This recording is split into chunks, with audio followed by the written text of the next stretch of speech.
Well, everybody, got my buck, I think. It's a pretty cool morning. I always like to get in, stand, especially during these rut times. At least an hour and a half, 2 hours before legal shooting time. When I came down into here, I could hear deer running away, so I kind of kicking myself in the hind end. Maybe I should have been earlier, but got up and stand, sat. Sorry if I'm shivering. Got up and stand, got all my stuff set up. Actually, I wasn't even quite done setting up, and I could hear footsteps, so I shut my light off. I see a buck chasing a doe.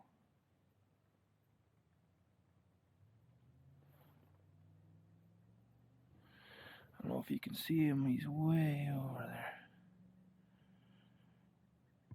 He just kicked the doe out at the same spot my buck came from. Looks like a 2.5. Anyway, he's pretty tall, 2.5. Anyway, I got set up.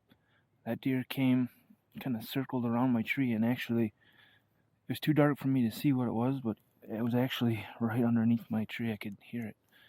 And he kind of walked off to the field that way. Maybe like, I don't know, 15 minutes later, I was trying to take a nap. I could hear footsteps coming again, and that buck's still there. I could hear grunting, grunt, and he was tending a doe. And they ran through here. I went back out to that field out that way. Well, then I heard something that I have never heard before. I actually heard a buck growling. I could hear it was real long, just grrr. He must have had another buck, and he was trying to run him off, get him away from his doe. Pretty cool though. Never heard that before. Heard everything kind of run through the valley below me, and then that was about it. Sunlight came without much action. A lot of squirrels, but not much action. And all of a sudden, I seen this guy. He came down right outside here in this tall grass, and he stood there for 10 minutes, 15 minutes. But then all of a sudden, a doe come down through, and she got right down. I don't know, she was probably 10 yards from me. He was actually gonna go this way, and he was gonna try to cut her off because she was heading this direction. So I went to swing up over the tree, try to get a shot through this window here. Well, she seen me move, so I froze, holding my bow up in the air. And she looked up at me, but I don't know, she must have rode it off or something. But she did change her direction, probably because of me. She started heading back that way. When she did that, he turned and came right down under. And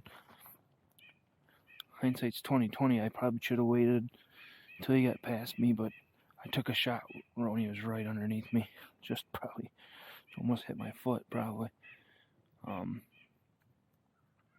shot him. He ran probably 100 yards down the valley here, and I don't know. I watched him. He stopped and he stood there for, 5 minutes, and he kind of stumbled. He took like 3-4 slow steps back, and he tipped over, and I'm pretty sure I can see his belly from here. He hasn't moved, so I think we got my buck, baby. What a great time of the year, man. I love being in the woods this time of year. Everything's chasing. I've seen 3 bucks now, including the one that came out here just when I was talking. Awesome. November 3rd. Whew. Well, I just got down out of the stand here. Pick up my bow. That's the tree I was in. And this is right where I shot him. And I don't know, some people will probably say that was probably a bad shot, bad angle. I have confidence in my arrows, my equipment. I knew that I could take that shot. The arrow stayed in him as he ran away, but there's not a doubt in my mind that it definitely went all the way through him and passed through him. There's blood on the ground. You don't shoot a deer in the top of the back and have blood immediately right where he was standing, unless it went through him. So, as you can see, there's definitely blood, and pretty good too. Looks like he's bleeding all the way down there. So, I guess we'll start the recovery process here. Like I said, I'm pretty sure I seen him down there. So, you can almost see the leaves all turned over where he ran. It's actually pretty easy. There's still blood here. See the blood.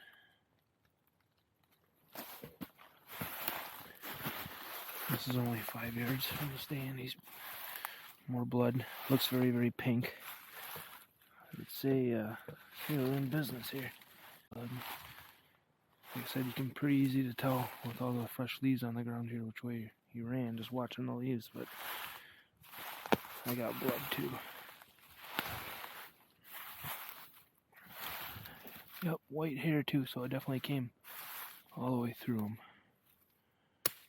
No doubt about that. Look at here.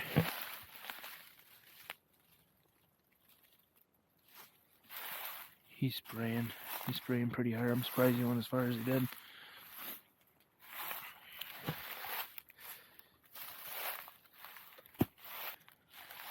Oh my God, look at this blood.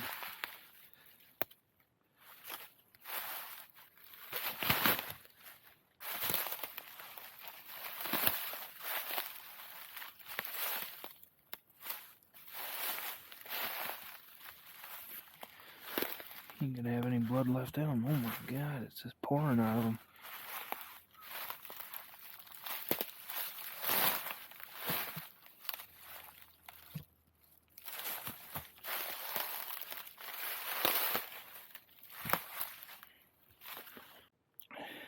Well, as you can see, I've recovered the buck. I can't get that arrow out of him. It's through the bone or something there. You see where I hit him between the shoulder blades, and he came all the way out the bottom. That's why we were getting blood right away. That's just trusting in your equipment, I can tell you that. He bled very, very bad all the way to his death. Very, very quick too. Less than 2 minutes he was dead. Get a look at him. Ain't gonna set any records, but man, that is the biggest buck I've seen in 2 weeks now. Look at that big old blade of a brow tine, and he had some stuff going on here. He would have been a 6x5 if you count these two ones here. Look at this blade of a G2 that was split and he broke off fighting with his buddies. But man, that's a nice bladed brow tine right there. I'm happy with him, I can tell you that. Bow hunting is not easy, especially when it comes to bucks. And he's probably a 3-year-old, so I'll take it.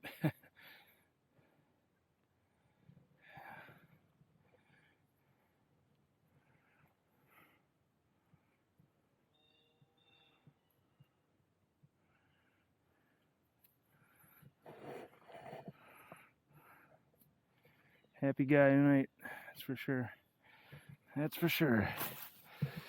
Well, I'm gonna go get the cart, go home, drop off some stuff. This is hell of a hill. I'm definitely gonna need a cart to get him up out of here.